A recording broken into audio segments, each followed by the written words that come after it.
Imagine walking into a room painted in deep blue. Instantly, you feel calm. Now imagine the same room, but painted bright red. Your pulse quickens, and the air feels charged. Why does color do that to us? Why do certain shades comfort us, while others spark energy, nostalgia, or even unease? The truth is, your favorite color carries ancient meanings, cultural codes, and even psychological power you probably never realized. This is the secret history of color, and why your choices say far more about you than you think. Color has been part of human expression since our earliest days. Tens of thousands of years ago, our ancestors ground minerals, clay, and charcoal to paint the walls of caves. The pigments they used weren't random. Red ochre symbolized blood, life, and protection. Black represented mystery or death. Yellow stood for sunlight and vitality. Even then, color wasn't just decoration, it was communication. In a world without language as we know it, color was one of the first ways humans told stories. Fast forward to ancient Egypt, the civilization that practically turned color into a sacred language. Egyptians used color in their temples, tombs, and even cosmetics. Blue, made from a rare mineral called lapis lazuli, was associated with the heavens and the gods. Only royalty and priests could afford it. Green symbolized fertility and rebirth. Osiris, the god of the afterlife, was often depicted with green skin to represent regeneration. Red had dual meanings. It could signify vitality and celebration, but also chaos and destruction. Every hue held symbolic weight, guiding art, religion, and daily life. Then came the Romans and Greeks, who pushed color symbolism into politics and status. The color purple, extracted from the murex sea snail, was so rare and expensive that it became the color of emperors.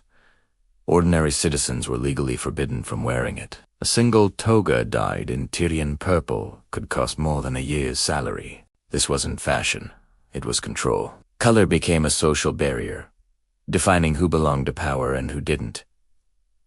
Across the world, other cultures were developing their own deep color languages. In ancient China, colors were tied to the 5 elements: red for fire, yellow for earth, white for metal, black for water, and blue-green for wood. Each color was thought to influence balance and harmony in life. The Chinese emperor wore yellow as a symbol of supreme power, connecting his rule to the stability of the earth itself. Meanwhile, in India, colors carried spiritual resonance. Saffron was the color of purity and asceticism. Blue symbolized Krishna, is a divine compassion, and red marked joy, marriage, and prosperity. But color isn't just cultural. It's biological.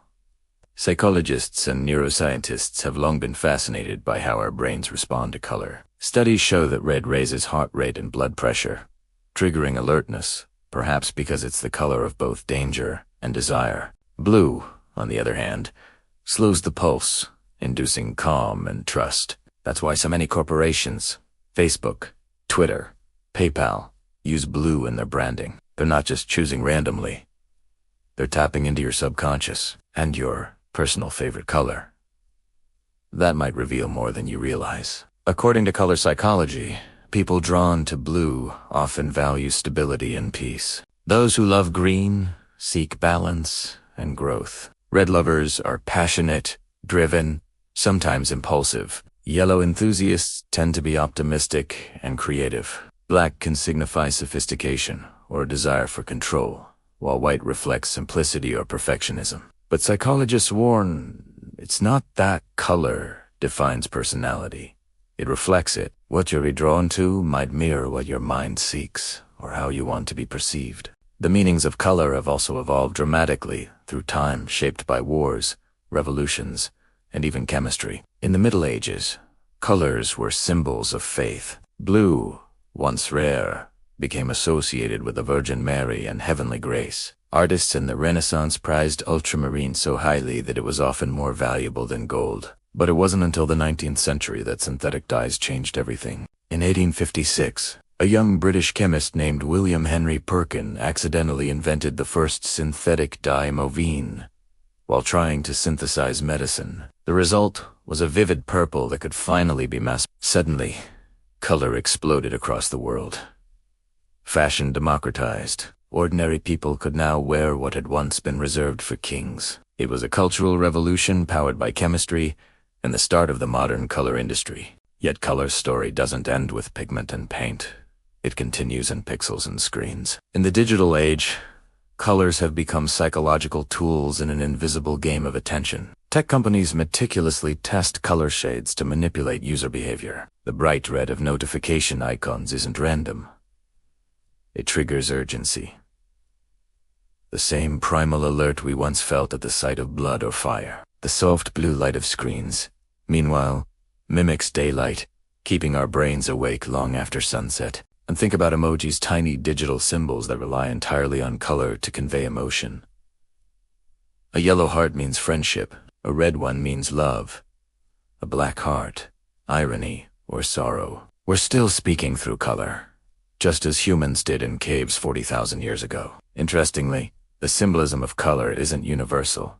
It's deeply contextual. In Western culture, white symbolizes purity, weddings, and innocence. In parts of Asia, it represents mourning and death. Red can mean danger in one place and luck in another.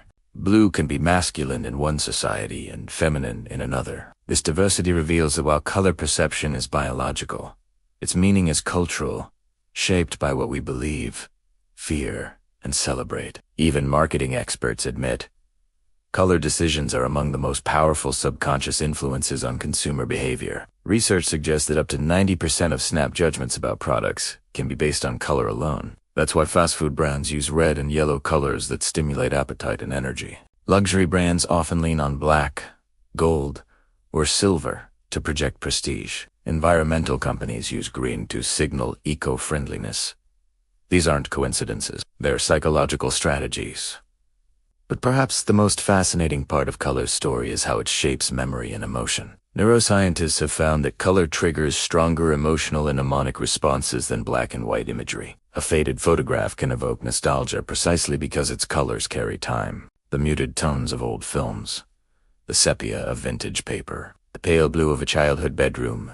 These hues become emotional fingerprints of our lives. And while we live in a world saturated with color from neon billboards to glowing screens, many artists and designers are now turning back toward minimalism, rediscovering the power of restraint. Silence has a sound, and color, too, has its absence. Black and white photography, grayscale design, and monochrome fashion remind us that sometimes meaning emerges not from the color itself, but from its contrast, the spaces left blank. Color, at its core, is a paradox, both scientific and symbolic, universal and personal. It's just wavelengths of light, yet it defines empires, art, religion, and emotion. From prehistoric ochre to the glow of a smartphone, our relationship with color is as much about perception as it is about identity. It shapes how we see the world and how the world sees us. So, the next time you notice your favorite color,